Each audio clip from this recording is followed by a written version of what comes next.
NBR Radio. With the Property Press. It's out now to show you around. In government news, the Saudi businessman whose farm is being gifted $7.45 million by New Zealand taxpayers is also a stakeholder in the Hawke's Bay company contracted to deliver goods and services for his Gulf State farm. About $6 million has been allocated to contract Brownrigg Agriculture to develop the consortium of 30 companies to deliver goods and services for a New Zealand agribusiness demonstration farm being constructed near Dammam, Saudi Arabia, on the property of the Al Khalaf Group. According to the company's office, Hamoud Al Ali Khalaf has a 90% shareholding in Hastings-registered Awasi New Zealand Land Holdings. Awasi has farmed on the Hawke's Bay since the early 1990s and has nearly a quarter stake in Hastings-registered Brownrigg Agriculture Group. New Zealand Trade and Enterprise has not yet confirmed if the 900 pregnant ewes that were purchased and flown to the New Zealand demonstration farm on Mr Khalaf's Saudi property at a $1.45 million cost to New Zealand taxpayers were purchased from Mr Khalaf's Awasi farms. NZTE General Manager of Capital, Quentin Quinn, says the sheep being bred at the farm are local Awasi rams crossed over New Zealand crossbred composites and Suffolk ewes to produce a more commercial meat breed. Upon its completion next month, the Al Khalaf Group will manage the demonstration farm and retain full ownership of the taxpayer-funded assets, including the progeny of those ewes. According to Mr Quinn, the contract for the lead provider to develop a consortium was awarded to Brownrigg following a public request for proposals via GETS, Government Electronic Tenders Service. Brownrigg's experience in leading multi-company consortia, their experience in sheep farming and their experience in the Middle East were factors in the decision to appoint them.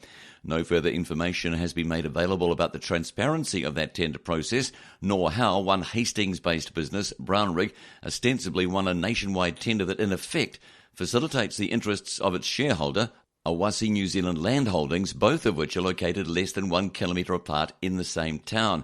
NBR's questions concerning the process have not yet been answered by the Ministry of Foreign Affairs and Trade nor by Brownrigg. Let's talk Mega. Mega has released a report today to rebut allegations the data storage and encryption company is a cyberlocker platform that's specifically designed to enable the mass infringement of copyright and to share illegal content. The claims were made in September last year by UK-based online brand management agency NetNames in a report commissioned by the Digital Citizens Alliance, a US-based group backed by the Motion Picture Association of America. Called Behind the Cyberlocker Door, a report on how shadowy cyberlocker businesses use credit card companies to make millions, it levelled a number of allegations against Mega over its business model and the extent to which it complies with relevant legal and regulatory requirements. Those allegations ultimately resulted in political pressure being brought to bear on PayPal to sever its relationship with Mega, leaving the company without a method of processing online transactions. Now, Mega has returned fire with a report of its own, commissioned from Olswang LLP, a London-based international law firm that specialises in technology, media and telecoms issues and anti-piracy advice. Olswang doesn't mince words in its findings. The report says the allegations in the NetNames report are highly defamatory of Mega and appear to have no factual basis whatsoever. The NetNames report contains numerous factual inaccuracies and methodological errors and draws conclusions that are entirely wrong. In fact, Mega cannot be said to share a single one of the cyberlocker characteristics specified in the NetNames report. In a statement, Mega Chief Executive Graham Gaillard said the company is now taking legal advice on this serious attack against Mega. Mega's Chief Compliance Officer, Stephen Hall, is under no illusions the new report is going to have an immediate effect. He says this is just part of a long process of proving our credentials and being accepted as part of the normal business world. I wouldn't bank on it causing any immediate change in PayPal, for example's position, but the parties we are working with will appreciate this confirmation of their assessment that we're a legitimate business and they're happy to work with us. Those parties are global payment processing companies that Mega is aiming to have handle its online transactions, though Mr Hall declines to name any of them at this point. He says we've signed up with some and are implementing solutions, and we're talking to others who are keen to do so. The general strategy, he said, is to have a number of providers rather than just one. The speed with which these online transaction solutions are rolled to the 200-plus countries in which Mega is used will be necessarily staggered, Mr Hall says. What's appropriate, he says, for a credit card territory isn't appropriate for one that lives on debit card or other online payment methods, and it varies quite widely in some parts of the world. so it will be customised for various territories. PayPal, Visa and MasterCard only received a copy of Oswang's report at the same time it was publicly released this afternoon and are therefore not yet in a position to comment. To radio, NZME has rebutted criticism from the boss of one of the largest media buying companies of a recent radio survey it commissioned. To recap, NZME, which publishes the New Zealand Herald and owns the radio network, commissioned research agency TNS to conduct a ratings survey on the radio market without the support of the other large radio owner MediaWorks. The contract for TNS to conduct biannual radio surveys expired last year, leaving the radio industry unprepared for a future methodology. The radio industry and advertisers relied heavily on the surveys because they independently assessed how stations were rating.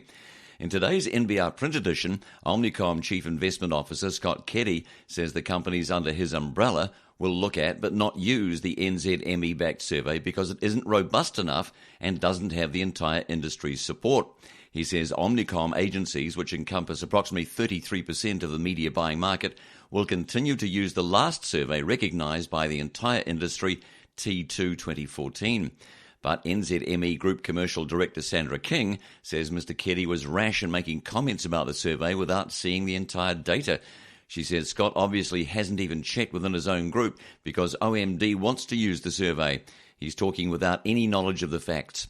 Asked if she's disappointed some media agencies are declining to recognise or use the survey, Ms. King says that's their choice, but if they want up-to-date data, they should use it. She says NZME is still in talks with media agencies with the intention to have them use the data. Mr. Keddy is meeting NZME, which Ms. King says will make for an interesting meeting. Mr. Keddy told NBR Online he stands by his comments in today's NBR. NBR Radio. Free to air online with business news you can use. NBR Radio. I'm John Stewart. And I'm joined by our economics reporter, Jason Walls, for his weekly macroeconomic roundup.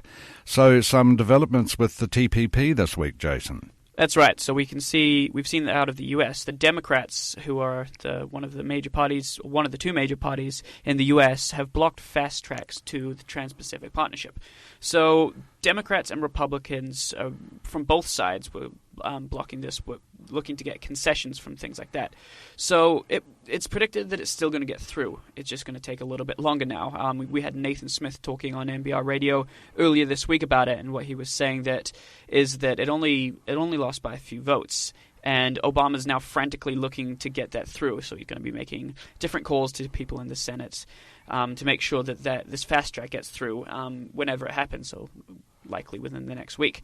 If it doesn't get through next week, that's going to be a bit of a problem for the TPP because we're heading into the U.S. summer now, and that's when the U.S. Congress and the Senate actually convenes, and they don't do any work within their Congress or the Senate then. And then after that, you've got, of course, the U.S.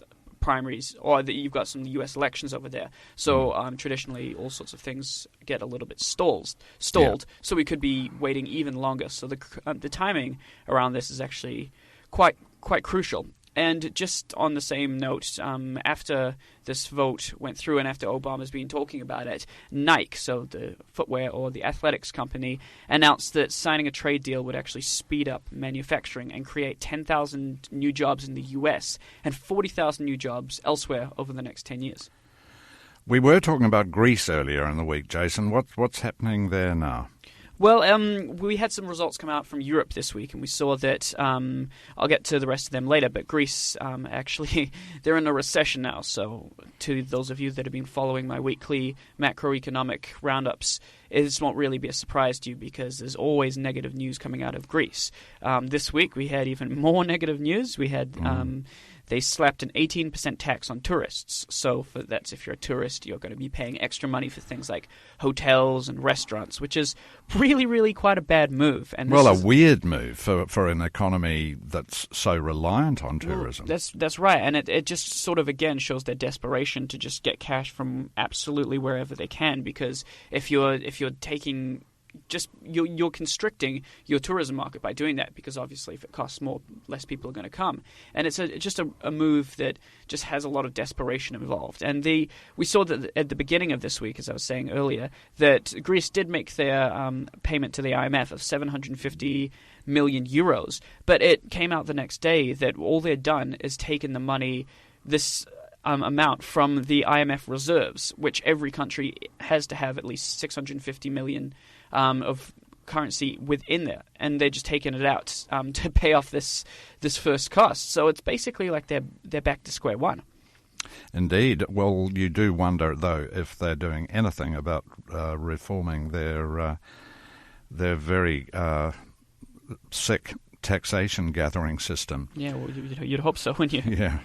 Now, what about the rest of the Eurozone? Well, despite Greece, we've actually had some quite positive news this week. Well, obviously, that's depending who you talk to. And I've been doing a little bit of work on Europe this week, and I was talking to an economist named Jonathan Payne, or I was at a seminar, actually, and he was very optimistic about Europe. He was just talking about how it's going to blossom within the next couple of years, and how it's actually the economy's blooming and everything's going really well. The quantitative easing and things like that have actually really, really worked. He called it the puzzle of amazing forces coming together.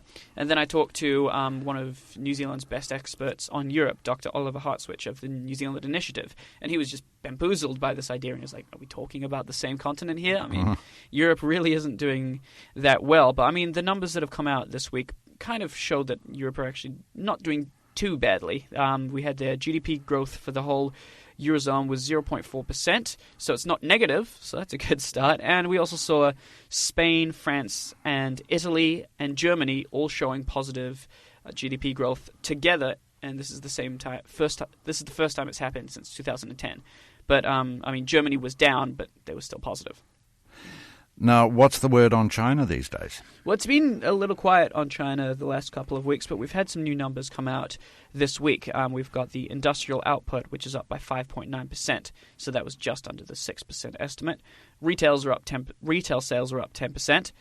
That's missing an estimate of about 10.5%. So although it sort of sounds quite close, analysts are picking that the second quarter GDP growth numbers are going to be slowing below the 7% mark. And so this has raised speculations of a further rate cut in lending rates in the People's Republic. So obviously lower rates means more spending, and the hope behind this is that GDP is going to grow. I mean, but it is important to note at this point that analysts have said, and I've said it before, that China growing at this huge level, it's going to decrease, like 7%. You can't maintain this forever. So this GDP growth is going to drop, whatever they do, really. Indeed. Well, thanks very much for this week's macroeconomic roundup from Jason Walls. NBR Radio with Hotel de Brett, your home away from home, but with better service. NBR Radio. In business news, 2 New Zealand companies that make technology to track and manage commercial vehicles are merging to create a combined business with over 20 million annual turnover. Imada, owned by Selwyn Pallet, and International Telematics Holdings, controlled by the Maris family, will join to create a new company called Cortex. Mr. Pallet expects the merger process to be completed by June. It will create New Zealand's largest fleet management technology company. He would not comment on exact financials, but told NBR Radio both companies are profitable on an EBITDA basis. He says current unaudited revenues are north of 20 million, with significant growth being forecast for the 2015-16 year. Some 73% of the combined company's revenue will come from outside New Zealand, and 46% of that offshore revenue will be from the North American market. Mr. Pallet says Cortex ownership will reflect a financial formula that includes each company's revenue and profit. He says the exact merger ratio is unclear until the auditors have finished their work, but it's likely to be in the 40-45% range for Imada and 60-55% range for International Telematics. International Telematics competes with NZX-listed eRoad in New Zealand and the US in technology for tracking and collecting road usage charges. Mr. Pellet says RUC will be a relatively small part of the combined company's business as it concentrates on the multi-billion-dollar global telematics market, where companies are trying to eke out more efficiency from their trucking fleets. Mr. Pellet says, "We don't see eRoad as our competition, but accept others will make that comparison. The reality is both companies can be super successful and never bump into each other in the global market." In development news, according to Pete Sinton, chairman of the Kumiu Huapai Ratepayers and Residents Association, Auckland Council and the government both have a responsibility to address Huapai's inadequate infrastructure before applications for 3 greenfield special housing areas around Huapai are granted. And he's hit back at suggestions the area's residents are guilty of NIMBYism. He says, "We're not being anti-government, we're actually being pro-development and trying to manage the growth, not stop it." The problem is there is no current research to inform planners about the impact of a huge population increase that's looming thanks to existing developments and the proposed SHAs. Mr. Sinton says since August last year our stance has been clear. Because there's no infrastructure plan for the growth of people in the area, they shouldn't be approving any SHAs until the basic planning is done. Mr. Sinton says we've been told the growth in this area, which includes Taupaki, Waimoku and Riverhead, will be somewhere between 20,000 and 30,000 people. We're sitting at about 5,000 now, so that's a huge increase. So we are essentially, he said, getting the equivalent of a major new town here without any planning being done. The form of development, its density, and where the schools, roads and other bits and pieces go, that information isn't there. What's more, the area's infrastructure is already struggling with current population levels. Mr. Sinton says from 3:30 till 6 p.m. weekdays, the traffic stretches about 4k from the Kumiu lights back to the northwestern motorway. And that's with the current level of development now, with about a third of new houses in Huapai North having been built and without the SHAs. So if we've got a traffic problem now, it's going to get far, far worse with the intensification proposal by the SHAs. Mr. Sinton, a town planner with decades of experience, finds fault with the way Auckland Council has been dragging the chain. He said, "We're sitting on no structure plan against which to judge SHAs, so we're operating in a planning vacuum which is totally unsatisfactory." He says the Auckland planners are saying they can't do any work until a unitary plan is over, which as a town planner myself I find totally unacceptable.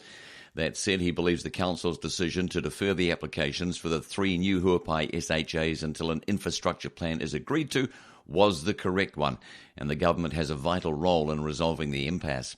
He said, "We've got the state highway right through the middle of Kumiu. NZTA, a government agency, is responsible for that, so that definitely falls in the government's lap." Mr. Sinton says schools are a government-funded activity. Major roading over and apart from local roads can be a joint thing between Auckland Council and NZTA, so the government can be involved in that. That means, he said, the council and government need to sit down and sort it out.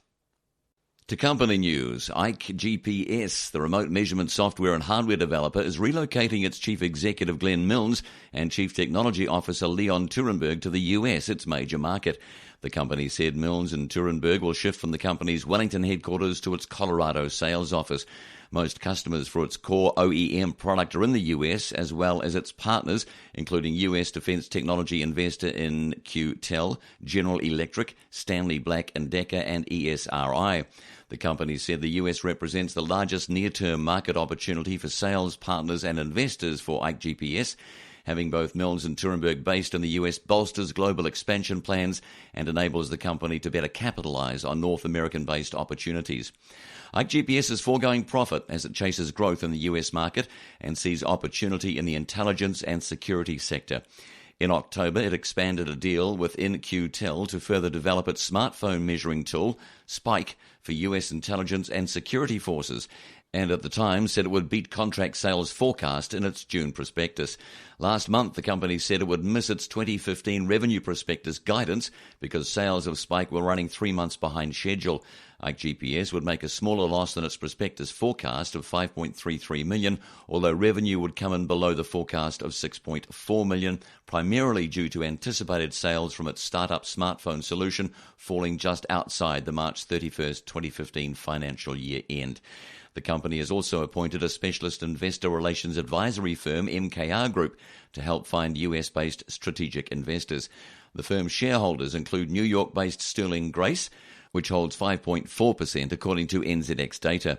Ike GPS shares listed at $110 apiece last July in an IPO that raised $25 million and last traded at 79 cents, having never traded up to its original issue price.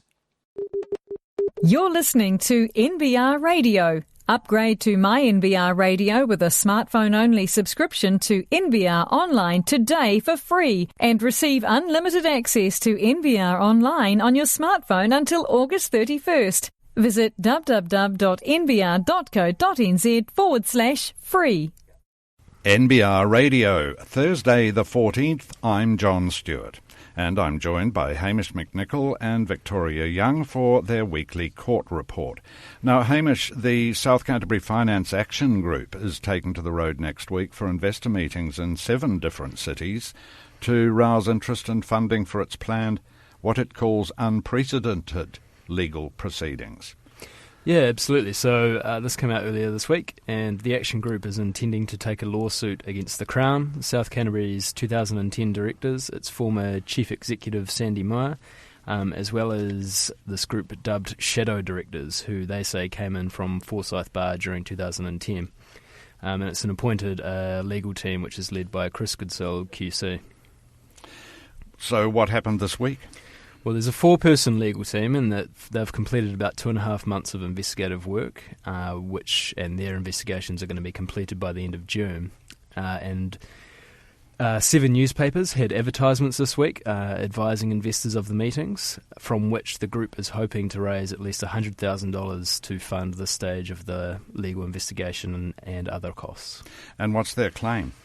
Well, Kapiti Coast investment advisor and group head Chris Lee placed about 80 of his clients into South Canterbury Finance preference shares, and their gripe is basically that the company's disclosure in the months leading up to its demise in August 2010 were basically false, and that's in particular a claim in May 2010 that the company was in good shape. Unlike SCF debenture deposits and listed bonds, this $125 million of preference shares were not covered by the Crown Retail Deposit Scheme, which paid out $1.6 billion when the firm collapsed. So what's the quantum then in that claim? Oh, $125 million? Yep. Yeah. So is this unprecedented, as they claim? Well, the litigation is probably going to have to be funded by a litigation funder ultimately, but the unprecedented side of it basically is that they want seed funding from the investors, and they've cited a case in Australia where these seed funders got back 10 times their initial funding. So Chris Lee said there is no precedent for this in New Zealand. We cannot promise that, but it is the nearest precedent we can find to what we are hoping to achieve. Interesting. Now, Victoria, you've been looking at a Supreme Court decision on fire service levies. Yes, thanks, John. This case is about between the New Zealand Fire Service and the Insurance Brokers Association of New Zealand about, how much corporate building owners should pay to keep the fire service going. Now, currently, building owners pay a rate of 76 cents per $100 of insurance cover they have over their buildings. But what insurance brokers had been doing was sort of exploiting a grey area in the law which allowed them to have their insurance structured in a way, and they were calling it a split-tier policy, which basically meant that corporate building owners paid less to fund the fire service. What did the judges say? Well, the panel of judges said that there was, they call it a free rider problem, because if buildings aren't insured against fire damage, they can still use, the fire service. Obviously, when you call 111 and say there's a fire, they don't ask. They don't ask if you're insured. They just come, which is good. That is good. But basically, the court said the correct interpretation of the relevant legislation was for the levy to be charged against the true indemnity value of the properties, and so this decision against the insurers was the opposite of both the High Court and the Court of Appeal below, and basically said what the insurance brokers doing was actually illegal. So what does this mean for the levy rates then? Well, the New Zealand Fire Service released a statement to me today saying that it believes it will get another $20 million in levies, so that's plenty to fund their engines and so forth. But now what the Insurance Brokers Association is saying is that the fire service should now drop its rates per $100 of insurance value. So that'll be quite interesting to see the flow-on effect of this decision. What the insurance brokers are also saying is that fire levies shouldn't be charged on the insurance value anyway. They should follow an Australian model, which is based on the actual value of the property, not how much it's insured for. Otherwise, he says, you're basically advocating for underinsurance. Now, every week, of course, we have our wall of shame, and Hamish, I think your subject is the FMA. Yeah, so we've had a story this week where a senior professional figure speaking on the condition of anonymity basically said that the FMA leaks like a sieve, and he cited several occasions where confidential information relating to the FMA or FMA matters seem to have spread beyond authorised people. Now, others do not share that view, though. Yeah, well, one senior legal figure actually said he'd had the opposite experience, and he'd been involved in several inquiries himself where he'd found no wrongdoing or spreading of this information. And obviously a spokesman for the FMA defended the market watchdog as well, saying that it's not received any complaints from the public about unauthorised disclosure of confidential information. And furthermore, it's got strict policies regarding handling confidential information with consequences for breaching them. Okay, now let's just have a look at the week ahead. Hamish? Yeah, on Monday we've got another hearing in the engineer and council bribery and corruption case. This came out a couple of weeks ago. Oh, that's the one here in Auckland, is it? Yeah. Well, just north of Auckland. Yeah, and basically the engineer in that case came out swinging, saying that he was astounded by the allegations. So this one's quickly heading up, and it'll be interesting to follow. Indeed it will. And Victoria, Mr. Scutts? Yes, so Peter Scutts, who pleaded not guilty to 17 charges brought by the SFO under the Secret Commissions Act and the Crimes Act for his involvement with the New Zealand Wine Company. A decision is expected to be delivered by Justice Mary Peters on Thursday next week, so watch this space. Very quick turnaround. Yeah, very quick Indeed, turnaround. for our courts. Okay, well, that about wraps it up, but thank you both very much for this week's court report. NBR Radio with Bayleys, New Zealand's leading commercial real estate company. To Canterbury now, an application for an irrigation and hydroelectric scheme in Canterbury's high country is likely to require numerous conditions if it goes ahead. The Kakapo Brook Hydro and Irrigation Scheme is located in the Lewis Pass near the Hope and Boyle Rivers, well known by many outdoor recreationists, and at the margins of viable farming. The application is from Rooney Farms and Main Power New Zealand, a North Canterbury electricity company. Rooney Farms owns Glenwise Station, comprised of 20,830 hectares of leasehold land and almost 4,800 hectares of freehold, with about 800 hectares of developed flat land. The applicants are seeking 600 litres per second from Kakapo Brook, which would result in flatlining of Kakapo Brook downstream of the lake for nearly 80% of the time, contrary to the Waiau-Hurunui district plan. The application also contradicts the current and proposed district plans in several ways relating to environmental management. It also requires allocation of water from nearby water bodies. The companies have responded to numerous queries from Environment Canterbury, which is considering the application. The applicants say the low flow would only affect a 750-metre stretch of water. Vegetation loss would be restricted to 1.5 hectares of mountain beach on the leasehold land and 5.3 hectares of matagauri and other indigenous vegetation. A dam break would not affect any dwellings and water would flow into the Hope River. Various ecological effects such as algae growth would be monitored in the first 3 years to determine any necessary mitigation. The applicants say there are low numbers of black-fronted terns that would be affected and the vulnerable banded dotterel would adapt because it's a versatile and mobile feeder. The various reports and responses to the application are available on the Environment Canterbury website. Submissions closed a couple of weeks ago and the application is expected to be heard soon. To Christchurch we go. The Canterbury Earthquake Recovery Authority has confirmed a recent NBR report about delays in two major anchor projects, the Convention Centre and Metro Sports Centre, but there was no official announcement. The confirmation of 2-year delays until late 2018 and 20 respectively is provided on the website of Sarah subsidiary, the Christchurch Central Development Unit's timeline of projects. at a recent media question time in Christchurch on the occasion of an announcement about a Ngai Tahu development, Earthquake Recovery Minister Jerry Brownlee denied any delay, but sources told NBR several weeks ago of a meeting of senior Crown project managers from different agencies, including the Canterbury District Health Board. The discussions focused on perceived industry capacity issues over the tendering and commissioning of work that would compete with the $600 million redevelopment of Christchurch hospital facilities. The new timeline also shows another $20 million project called the Margaret Mahi Playground, taking half a year later to complete by the end of this year. Currently, there are a few residential areas nearby from which any residents might use it. When NBR asked Sarah media representatives about the delays, it received the following statement.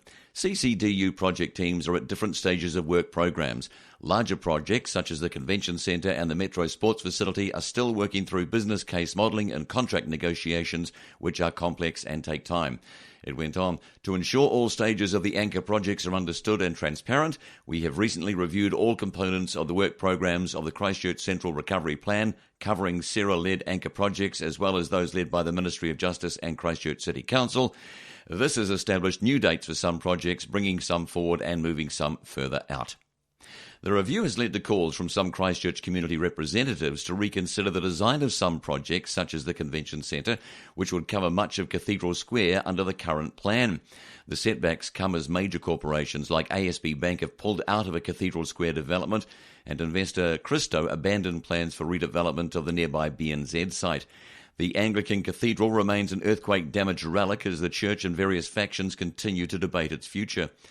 While Cathedral Square and other areas controlled by Sarah fall behind in the rebuild, private sector commercial developments to the north of the Avon River gather intensity as tenants sign up and move in along Cambridge Terrace and Durham Street.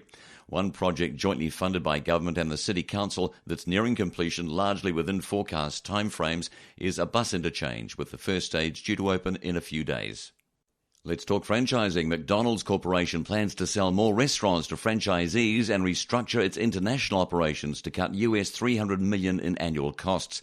Steve Easterbrook, in a much-anticipated presentation 9 weeks into his tenure as CEO, emphasises the importance of improving McDonald's food and service as part of his turnaround plan. But the specifics mainly concern changes to its structure. He says in a 23-minute video announcing the changes, in the past 5 years, the world has moved faster outside the business than inside. I will not shy away from the urgent need to reset this business. McDonald's plans to sell 3,500 of its approximately 36,000 restaurants worldwide to franchisees by 2018, more than the 1,500 it previously planned to sell by 2016.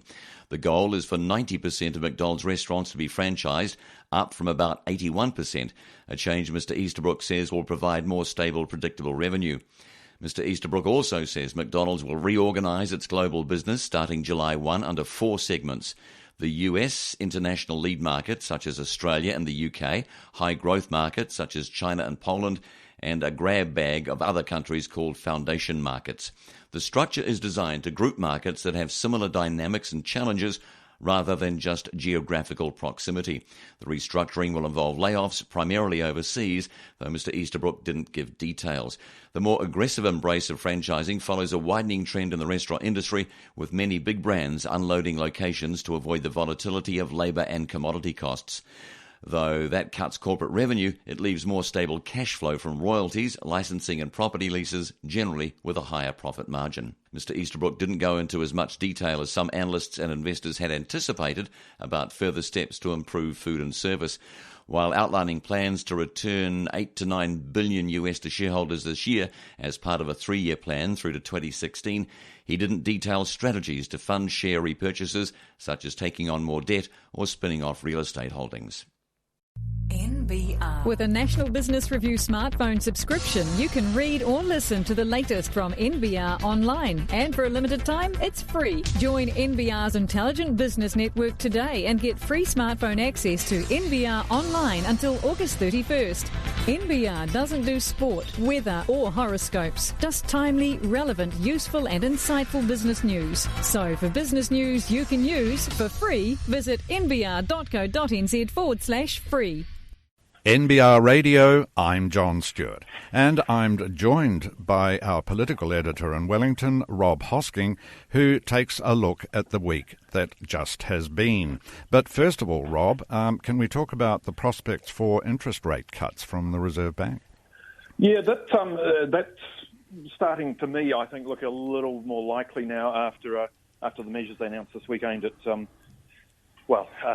the financial stability measures, which included those LVR restrictions on property investors in Auckland. The 30% deposit, Yeah.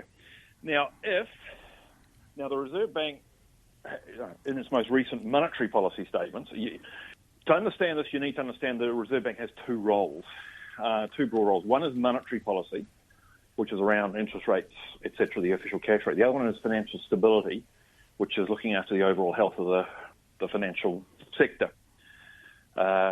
Not stopping companies failing or anything like that, but just the overall health of the system. Yep. Now, this week's statement was not about monetary policy. It was about financial stability. And that is they're concerned about rising risks to the economy, and that those risks could cause a correction, as they use in their sort of tidy language, at some point down the track. Now, the biggest risks, there's two really identified domestically. One is the Auckland housing market, which of course got most of the attention. The second one is dairy, the fall-off in dairy prices and the existing high dairy sector level debt. The third thing, and this is actually the most important thing, is the global situation. They're actually more concerned now than they have been for a number of years about a correction that would come from offshore. And they're basically saying, look, this could be anything. But because, it could even be, it need not even be a bad thing in itself. For example, if the US Federal Reserve started lifting interest rates again after, not sort of keeping them at zero or as close to it for a long time. Now, if that were to happen, if we got that shock from offshore, there could well be a flow-on effect here, and that would affect investment in the property sector and more generally, but also funding for the banks. So, and the extent of lending from the banks that's going into that sector. So what they're trying to do here is restrict the risk there to the overall system. Right. Now, that will give them room, if they do stabilise the system, that will give them room to cut interest rates down the track, because our interest rates are starting to look a little on the high side when you look at the comparison with other countries, particularly Australia. What they had to do was make sure that if they did cut interest rates, it wouldn't fuel the already rather frenzied Auckland property market. So that's where it shifts from the financial stability issue into the monetary policy issue. Now, one very interesting thing Grant Spencer, the Deputy Governor, said to me when I interviewed him, and that's the site that's the story that's on the site at the moment. Monetary policy, how they set interest rates depends. They need to have regard to financial stability. That's there, and he drew explicit attention to that. The implication from Spencer's comments is that once they're comfortable with that, they can start looking at lowering the official cash rate, maybe in the final quarter of this year, maybe a little bit sooner, depending on how things look like shaking out. Very hard to predict, though, Rob. Now, just looking at another event this week, the ACC is lowering its levies. What's been the spin-off from that? Well, this is the important thing here is actually not so much the levy reductions, although, thanks very much. I'm sure every business owner will go woohoo at the prospect of that. But they're changing the way they're going to be calculated. The main accident compensation funds, which cover workplace accidents, and that's paid for by employers.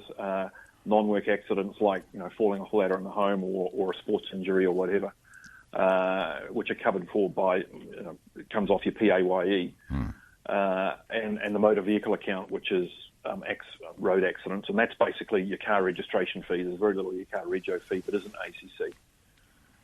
They are now fully funded on an insurance basis. Now, what that means, they've been gradually building up the funds, so those accounts are fully funded. That build-up has been happening since 1998, and it was supported by both governments. What that means is, there's several effects. One is that ACC is now the country's biggest single investor. How much, by the way? How much have they got salted away? But at the moment, they've got $31 billion. I thought so. And I don't know what that will be, in a few years' time. But it's grown a lot. They're bigger than the New Zealand Superannuation Fund. They own, last time I looked, roughly 4% of the NZX. But they're not actually big share market investors. They tend to be more in more conservative end in bonds and things like that. But what that means is once it's fully funded, levies will be less volatile, and they'll be looking at them over a longer horizon as well. That's the other change, how they're calculated. They've tended to be quite short-term. ACC is now looking at saying, well, what do we think the levies are going to be over the next 10 years? Well, what's the returns on those investments?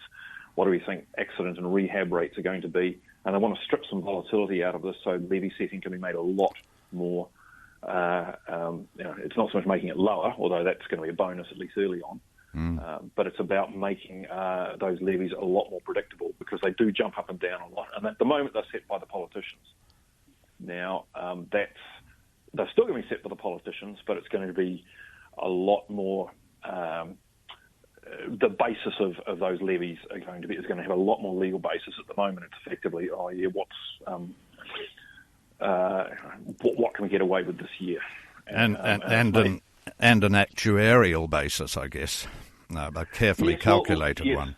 Yes. Well, the recommendations now are made on an actuarial basis, but then the politicians come over the top. Exactly. And the politicians at the moment have no legal grounding for whatever the decision they make. The law that is being put in place, which Nikki Kaye is introducing, is actually going to say, well, you've got to have regard to these factors X, Y, and Z. So that will constrain some of the volatility that we've seen as well. Now, Rob, you also mentioned that Labour have been coming up with some policy this week. Can you just briefly tell us what that's about? This is a bit of a shift for Labour, because they haven't really talked about policy since the election. They've had a very small targets tactic of basically saying, look, the theory has been they'll wait for the political cycle to turn and they won't, and they'll let the government lose popularity that way. And they thought things were working for them, particularly when Ponytail Gate happened. But as we've seen, that hasn't, although I think that has hurt the government quite badly, and John Key personally quite badly. That hasn't actually shown up in the polls.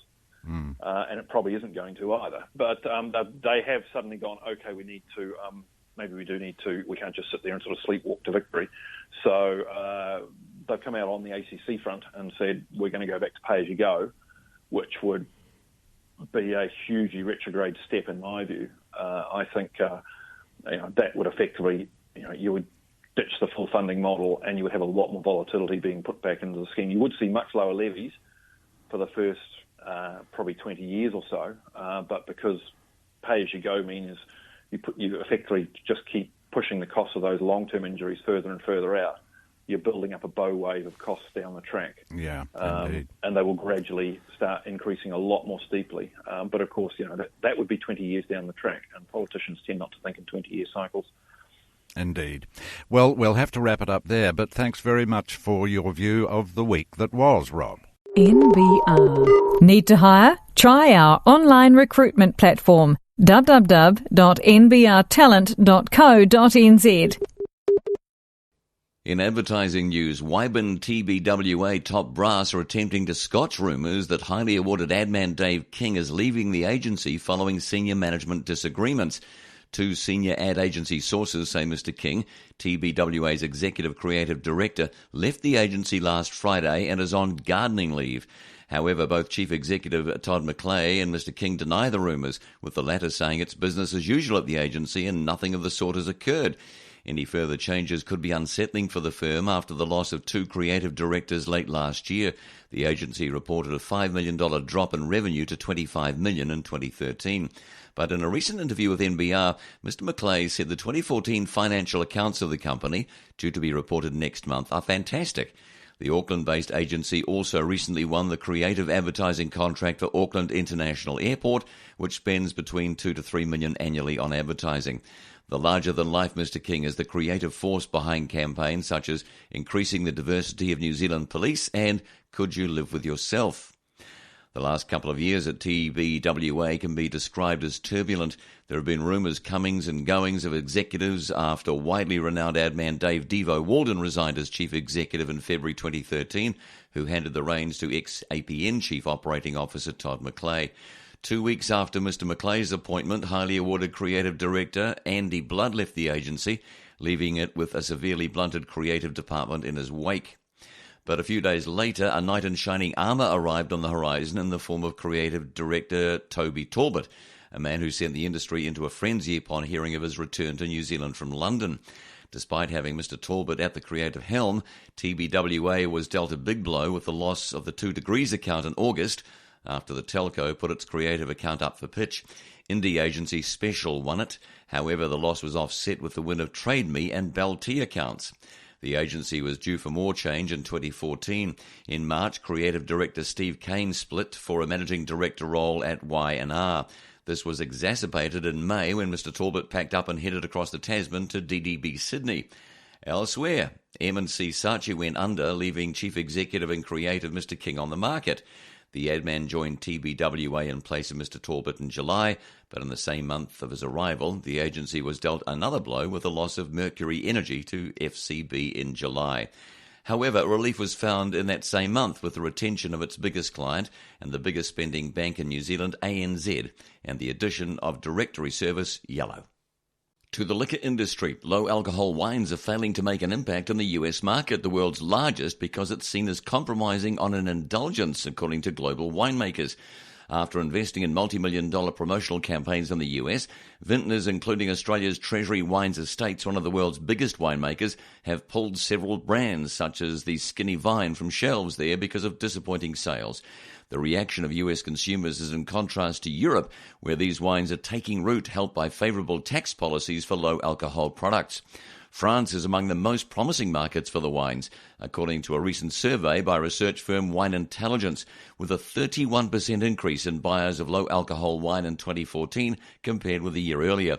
France is the world's third biggest wine market after China and the US. Still, with about 37.8 million buyers last year in the US compared with France's 12 million, the sales are impressive. The Wine Intelligence survey found doubts over quality are increasingly a barrier to purchase. To motor racing, wealthy car racing developer Tony Quinn has confirmed his purchase of the Hampton Downs circuit near Te Kaupata. He told NBR Radio he had acquired it for $15.5 million, but will spend considerably more developing it further.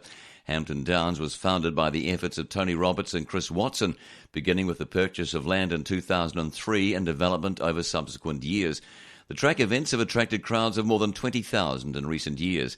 As a business proposition, the park also develops and sells commercial real estate and more recently an apartment project. Meanwhile, Mr Quinn has revealed to NBR how much he plans to spend, outlines other property and race-related developments he's about to unveil in other centres, and elaborates on his bid for Taupo Motorsport Park. We'll have those details for you next week.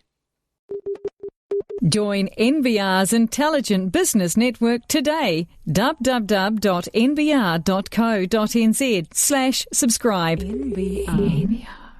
NBR Radio, Friday the 15th. I'm John Stewart, and I'm joined in the studio by Victoria Young, who has the latest on a Chinese importer who's suing Zespri. So what's this case about, Victoria?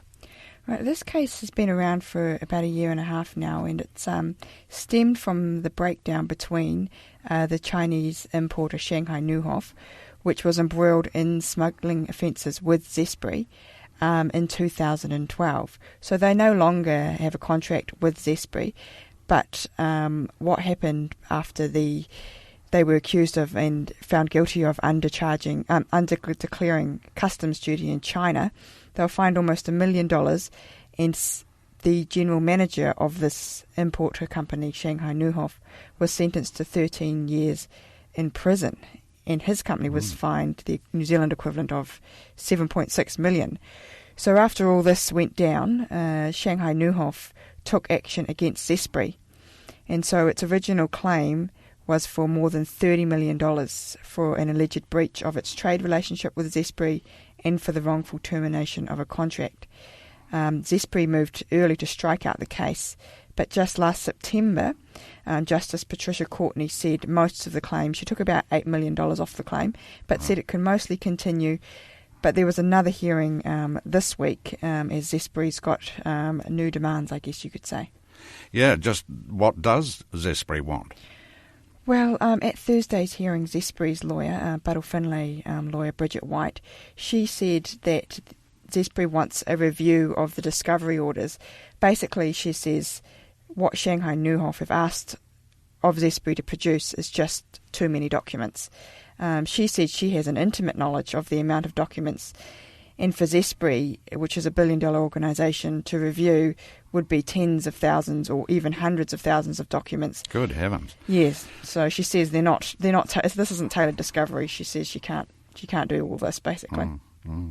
So, what did Shanghai Neuhoff say in response?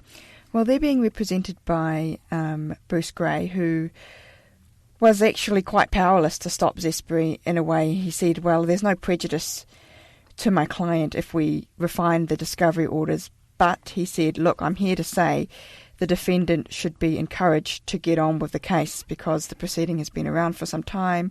Zespri already applied for strikeout, applied for recall of the strikeout, resisted discovery, and now is asking for this review of the discovery orders. So he says, and I quote, "You are just being evasive. Get on and provide discovery." So what did the judge decide? Well, Justice Ed Wiley, he sided with Zespri in the end and said, realistically, there needs to be a review of these discovery orders. And he said to Mr. Gray, well, I think I'm going to have to order a delay in the interim, which I think you would have realistically anticipated. And so in that regard, we don't know when the actual trial for this multi-million-dollar case is going to be held. And on it goes. Thanks very much, Victoria. NBR Radio. With Clooney Restaurant now offering Auckland's most exclusive private dining room. NBR Radio.